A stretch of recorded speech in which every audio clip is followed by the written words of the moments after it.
and welcome to the Motorsport Coaching Podcast, sponsored by Motivate Training and Management. This is a podcast where we talk to drivers and industry experts to help you maximize your performances on and off the track. Let's get started with today's show.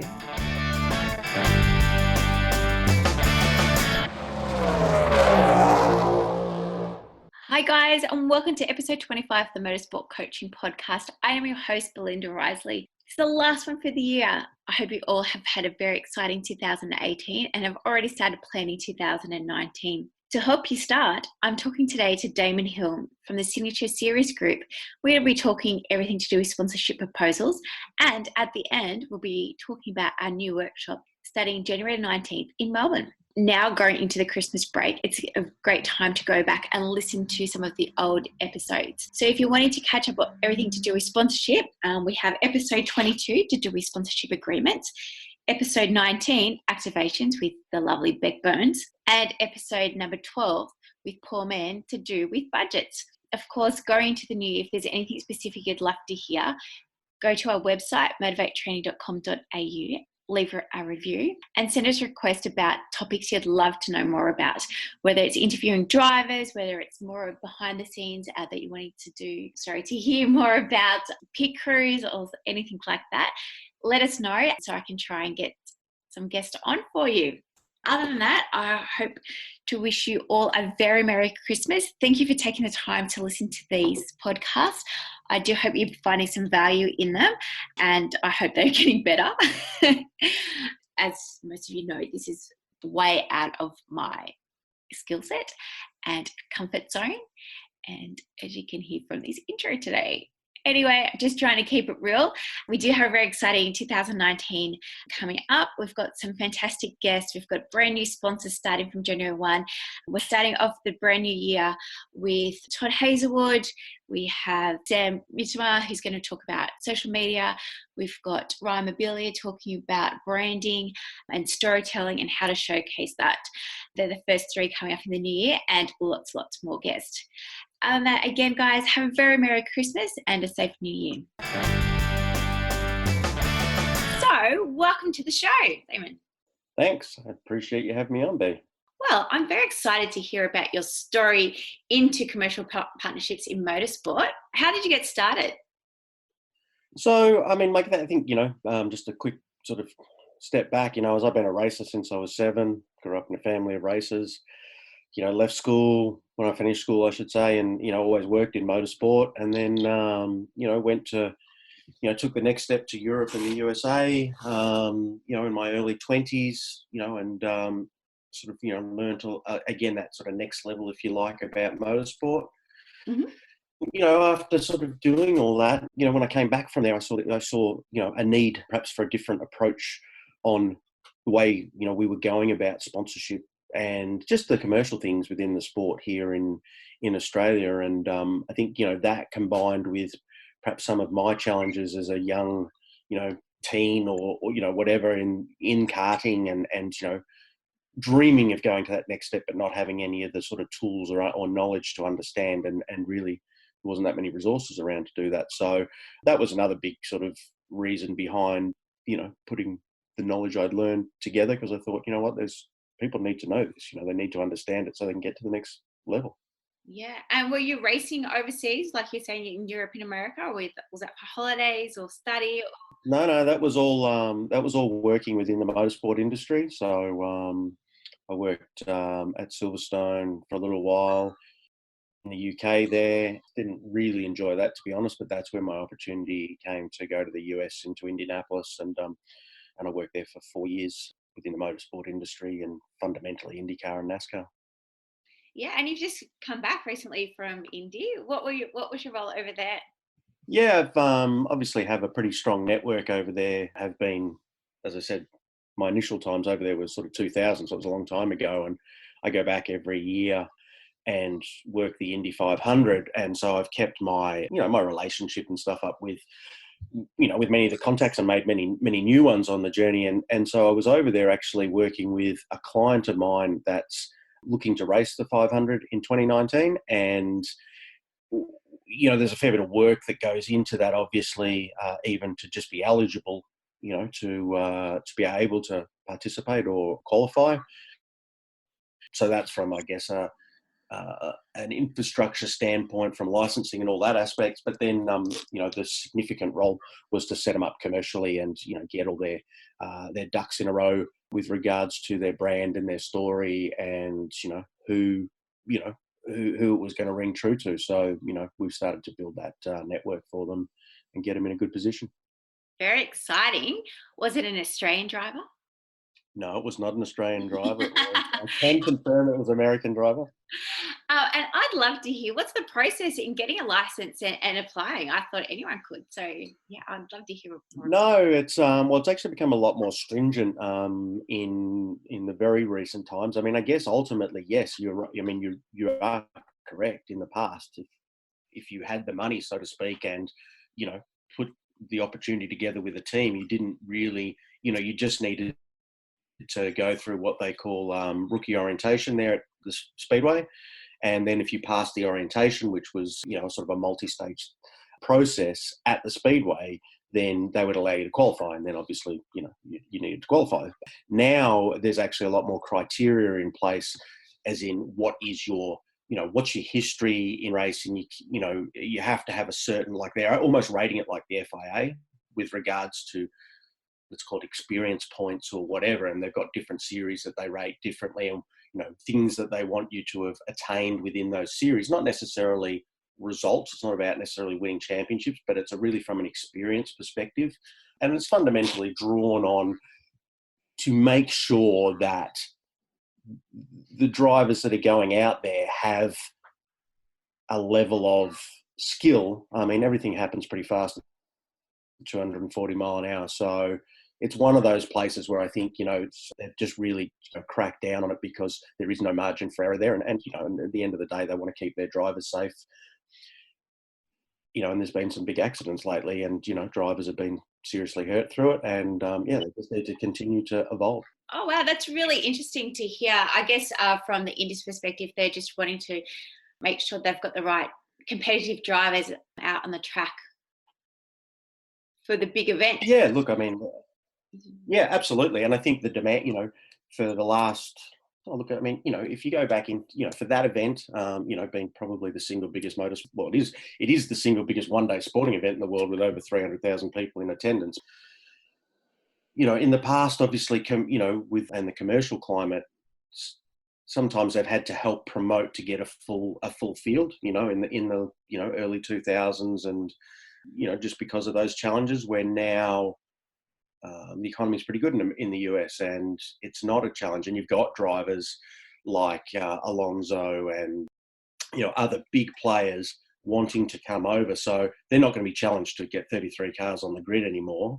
So what their challenge is just to put out the best product, and that is bring the highest quality drivers you can to the event. So. Yeah, and so Damon, through your experiences saying working at Silverstone and obviously Silverstone and at Indy, what are some of the differences, if any, about international sponsorship and seeking sponsorship overseas? Is it easier, do you think, or harder, or what's your feeling? I don't think it's necessarily harder from the standpoint of, well, let me reframe that. It's probably, the harder in countries that are smaller like us. And I mean smaller within regards to, just our, the amount of people we have and the amount of businesses we have. I mean, that really dictates if it's easy or not easy, but if, the level of difficulty. I mean, obviously, if you're in Europe, you have a lot more big companies that are at a level that can play in that space. If you're in, so I'll just stick on IndyCar for a second. Like, to run an IndyCar for a year at $7 million.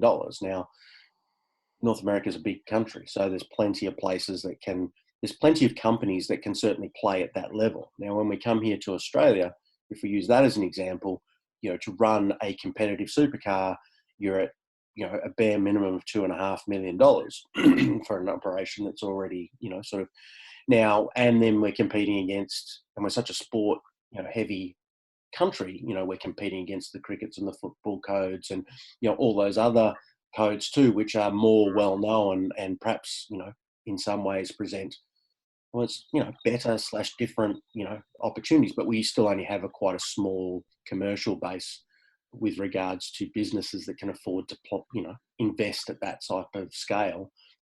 And then that's the relevance in the product we're putting out there. So I think that the process remains the same. It doesn't matter. I mean, you've got to have best practice sort of sponsorship processes in place, which wherever you are, it's irrelevant, whatever language you speak, or, that's just an expectation now from companies as to how people go about managing and delivering the benefits of a sponsorship relationship. So I don't think it changes. We're just challenged by the commercial platform that we're in.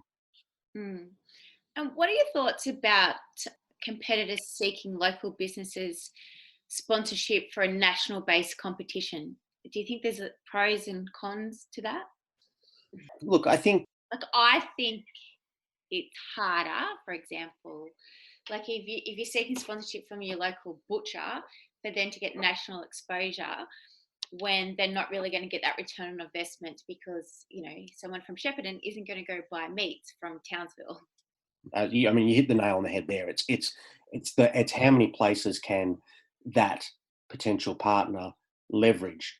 So to use your example in a local city or town or whatever, if your events obviously are just focused in that area, then clearly if we use go-karting as an example here, and that's where the club's based, and you're doing a dozen meetings a year, and so that potential sponsor has the opportunity to leverage that relationship, in whichever way they see fit, a dozen times a year. That's very different to perhaps a series that we might say Toyota 86 series, let's say, and like any other series, they're on a national, as you said, on a national level. So maybe they only come by that area or that region, once during the year, and the media, and there's a lot of attributes potentially that sponsorship has that aren't really relevant at that point in time. Now, what there is, and I think what's important for people to remember, is that if you are based in that area, that there's all the things you can do outside of the actual event itself, that can that can continually be done in between events and all those things, and that's where you have to focus in that situation and take the emphasis off. The emphasis shouldn't just be on the branding anyway. It's such a small part of sponsorship these days, but, really look at the other resources that you do have that are going to directly add value to that sponsor and say, okay, let's not focus so much on how many people are at events and all this type of stuff that's not really relevant. Let's focus on what do we do? Do we sit here and do half a dozen promotions a year directly and have the race car at your venue and with local papers and all that stuff that can be done that adds direct value. So it's horses for courses, I think, and you've just really got to think about what's going to work. So that local business or butcher, or whoever it is, could certainly get X amount of value out of it. It's just in a different format than a standard. Okay, well, we're just going to market your brand nationally, which is a big part of obviously what a national company would look for. So yeah. And do you have any tips about making connections? I think that's the biggest question that I get on the Facebook pages. It's around about how do I know who to contact? Yeah, it's one of those things that you almost need to take a step back and look into who you're relevant to and understand your brand and that type of stuff prior to trying to then make that decision of where am I going to go out to, because that will almost determine who you should be contacting and or who's going to have at least a level of interest, and there's a logical reason that you guys should be having a conversation. And then you can work depending on if you're looking on a national scale or local. Clearly if you're looking on local, you can even get down to old school hitting the pavement and doing it, with a bit of a targeted approach as to whose doors you're pounding on. If you're going to do national or even international, depending on, again, what the opportunity is, then clearly you need to use tools like, like LinkedIn and those type of tools, but you have a clear defined path on, okay, it's these industry sectors, and then the companies that fall within these industry sectors are more likely to be interested in the product that and the opportunity that we're bringing to the table. So, again, it's about that research up front and really understanding and not trying to fit a square peg in a round hole, which just, you can hit it as hard as you want all day long, and you can run around and open every door all day long, but you're going to waste a lot of time. Yeah, and obviously we can talk about lots of different things when it comes to sponsorship, but today I'd love to focus on about the sponsorship proposal. And so what are your thoughts around a proposal? How important do you think it is? I mean, I think I'm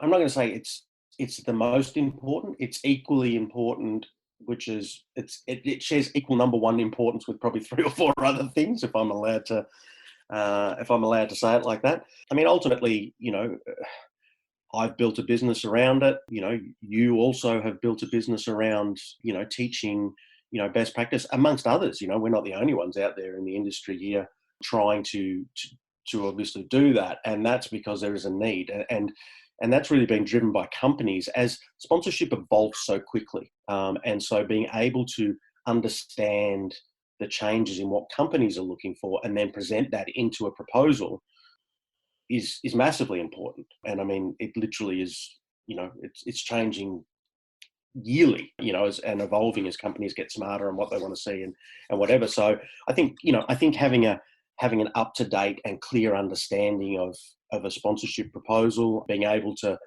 get your message across quickly and is key. You probably only get 10 seconds or so to actually make that impression that you are, professional and you know what you're doing for that potential sponsor or the person reading it, the marketing manager or the sponsorship manager. So, you need to position yourself quickly in that space that you are, a professional, and what you've got is something worth reading on.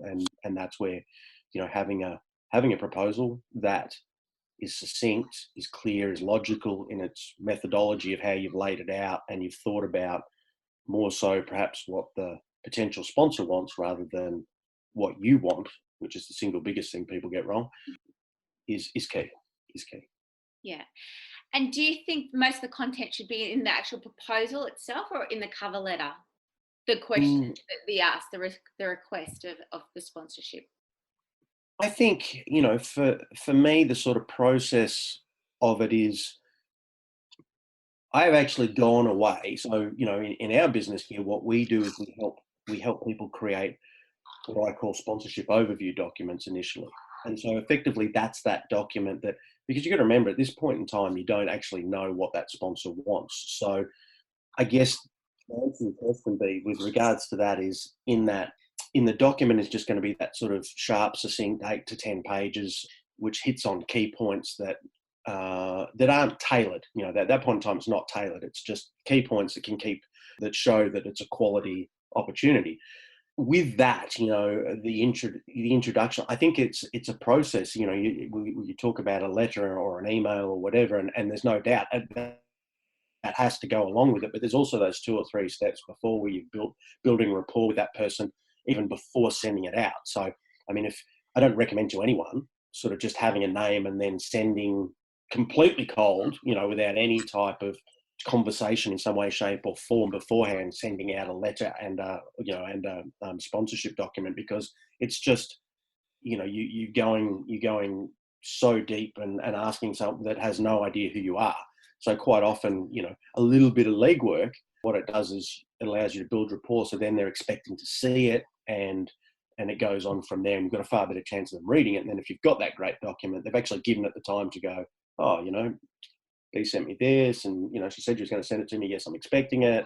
Oh, yeah, that's interesting, and so on and so forth. And it just increases your chances of going through that process to get a chance to sit down with them and find out what it is they want far greater. Otherwise, you just don't get past as we know, you don't get responses from your emails, and that's just, it's almost like shell shock. I think that's when people try and jam proposals in there too quickly. and they just, they haven't sort of earned their stripes and shown that they respect that person's time to get them to, spend time to look at what they want. Yeah. And so if a competitor is looking to create a proposal themselves, what are some things they need to consider to include? Or what do they need to know before creating a proposal? Look, we touched on it, very briefly. I think the most important thing a competitor can do straight up is understand their brand and their product and what it is they're offering. So even, it's hard to put stuff into a proposal if you don't actually understand fully what it is you're offering. It's actually almost impossible. So step one always has to be to go through and understand really what your brand is and what your brand offers. Then you move into the proposal, and I think first stages are just clearly defining the strengths and attributes of what the opportunity offers, and just talking it up, without sort of rambling on too much, which I think I'm probably guilty of right here. But, again, you've got to be quick. You've got to be punchy, and just get those details out there to keep them interested. And so, don't ramble on. Don't ramble on is the biggest key, and have a clear path. Like we have a structure, in the way we do every sponsorship proposal. So there's a logic from page to page to page, there's a logic to the length, all those aspects, we think about to just give it the optimum chance of success. So, one of the great books out there that I would honestly recommend to anybody that's interested and just wants to learn some more about those basics is a book written by someone that's a little bit of a mentor of mine, to be honest, and she's just fantastic in the sponsorship industry, and her name is Kim Skildon Reid, and it's the Sponsorship Seekers Toolkit, 4th edition that she wrote. And the logic that's in that book, from anyone, I don't care if you're a 10 years of age or 50 years of age, I would, it's a great way for people to learn how to rethink or think about going about sponsorship. Fantastic. Thanks for that tip. I'll put that recommendation in today's show notes. So if anyone's looking for it, head over to iTunes and look up Motorsport Coaching, and you'll find today's show notes and the link to Kim's toolkit. Yeah. So, Damon, what happened when they say, yes, we're interested? What's the next process? Well, over a bottle of champagne and well, after you've celebrated this great and glorious success of getting a sponsor, then ultimately, it's about knuckling down and putting a process in place to execute on the key deliverables and what it is that sponsor, what their objectives are. So very quickly you just need to sit down and go, okay, the objectives are this is why they've partnered with us. What are we going to do? And this is a conversation you have with the sponsor, by the way. This isn't something you need to sit there and sort out wholly and solely. It's sit down and go, okay, how are we going to execute on this? It's not overly difficult, because the sponsor's going to know what they want and you're going to know what you can do and deliver. And then there's going to be all the other stuff in between. So it's getting that game plan clearly written down, and so nobody gets confused on either side as to what the other expects of them. And so just get that clear picture down and a game plan and stick to it. And, I think that alone will provide a very strong level of success in the sponsorship, for the bits that you can control. Agree 100%. And what about if they say no? Do you have any tips or tricks about overcoming objectives and on how to look after or nurture the contact at that stage? Yeah, look, I think, yes, I do. I do. I think too frequently as sponsorship seekers, we get a no and then we just walk away, when really a no is honestly just, depending on where it is in the conversation. It's going to be a natural, I guess, answer initially from someone is, oh, I'm not sure, no, you can't expect that they're going to fall in love with it the minute it turns on their desk. So you have to go through that process. So handling objections and looping back around and sort of worst thing you can do is front load, I think, your sponsorship proposal. And by that, I mean, the worst thing you can do is put everything out there and then have nowhere to go, because what you need to do is reaffirm with that person or go back and understand why they're saying no. Is it because they don't have funding? Is it because they're unsure of, how they can make it work? There's all myriad of things there. A lot of the time, short of it just purely being, it could, because if you've already vetted the people that you're going to, then you've got something that's of value at a level to them. So maybe it needs to be re-explained and talked about in a slightly different manner. So no's are quite often just easy ways to deflect. I really don't have time to talk about it, or I can't focus it. So respectfully, you need to try and ask that next question. Go, okay, but understand what you're saying to me, but do you like the idea of what I'm proposing? And then normally that will bring out some more reasoning behind what was that no. And if they're just like, no, B, I don't like what you're proposing, I'm not interested, thanks, go away, then okay, that's probably end of story. But normally that they'll just be like, look, I just, I don't have time right now, or I can't think about it. Okay. And now you understand what the objection is and you can work around it. So it's not a no, I don't like what you got. It's just, hey, there's some other things we're going to work around at the moment. And then you continue to do that. And I promise you, over my years of doing this, there's been sponsorships that I've closed that I would honestly say I've had 3 or 4 no's on the journey. And by understanding the no's and helping them come up with solutions to those no's, they ended up saying yes and getting something that was really valuable to them, that they actually got a lot of value out of. So no doesn't always mean no. No, that's right. And they say it takes around like 7 to 9 touch points in order to make a sale. So it's very similar when it comes to gaining sponsorship as well. That connection, and it's forever like nurturing the prospect as well through different means. I always try and recommend the guys and girls to keep them in the loop, to communicate with the prospect through race updates, newsletters, emails and stuff like that, just to keep that conversation going over and over. Yeah, no, I absolutely agree. I mean, a CEO of a company many moons ago just made a comment to me, and it's stuck with me ever since. And his comment was, "The squeaky wheel gets the attention." Mm-hmm. It's true. I mean, if you're out there and you're communicating, whatever the news is, as far as, but if you're just in front of people, some people do a really good job of that, and then when you do approach that potential sponsor or whatever, you're already 2 or 3 steps down that line of, they feel like they know you a little bit. They've seen you, they've read little bits here and there maybe about you before you'd even met them. So communicating with the corporate market in some way, shape or form via tools like LinkedIn and things like that, I believe is invaluable, because you never know when that person's going to enter into your world. And then, oh yeah, I read something about you, 12 months ago or whatever. And now there's automatically a level of rapport. So it's not a cold, what you thought was a cold entrance isn't. Mm. Obviously, Damon, you and I could talk all day about sponsorship. It's one of our favourite subjects. It is Absolutely. our hobby. James, tell us a little bit about Signature Series Group. What do you guys actually do? Is it just sponsorship? And how can people get in contact with you?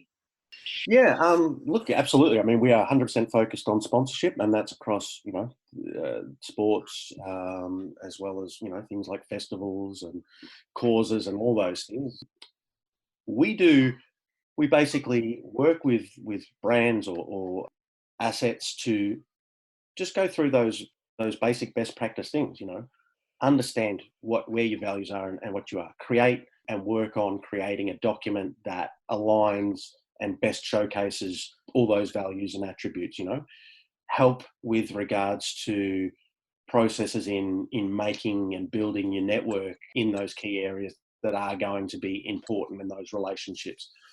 We also, to be honest, we also work on the other side. We work for companies as well, and spin it around 180 degrees, where companies will have objectives and they're like, okay, how do we know if there's an asset out there that's going to best align with our objectives as a company? So we do go both ways in the stream, and it's been great.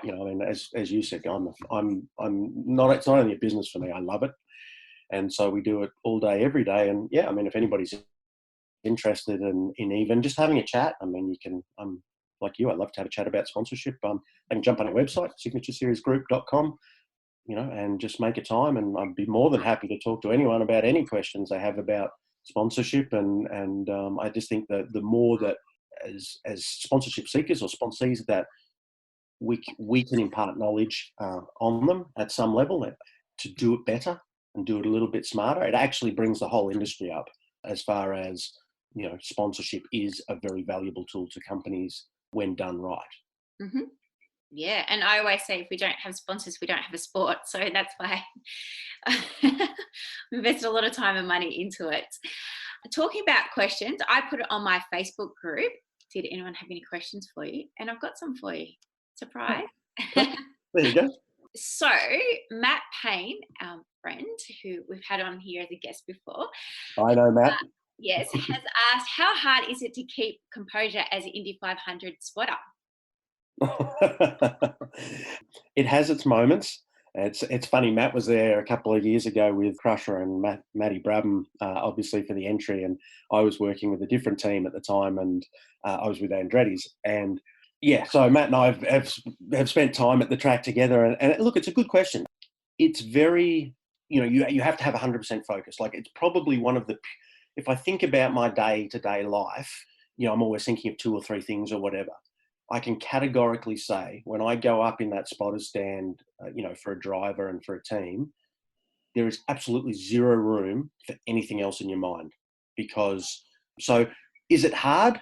No, it's just very, very focused, because you have someone else's life in your hands. And I don't think that's overstating the fact, that there's some, and I put a couple of pictures up over the journey of some of the things that I've had to look at coming down the back straight of the 500, like 5 wide with my driver in the middle. And, and you're trying to make decisions, and these cars are doing 240 mile an hour, and you're trying to stay at, kind of ahead and see what's going to happen. So it's a great question, Matt. And my answer to it is, if you stay focused, it's a very, very rewarding job. And I'm very proud to say that over all the years that I've done it, most years I finished, and the only years that I haven't finished have been due to mechanical breakdown. So I believe that my record as a spotter of not crashing a driver is still, touch wood, and I hope I haven't jinxed myself for 2019, is still untarnished. And that's that's all we can do as different parts of as team members. That's my job, is to keep that driver out of trouble and out of accidents, and then maybe help for the performance,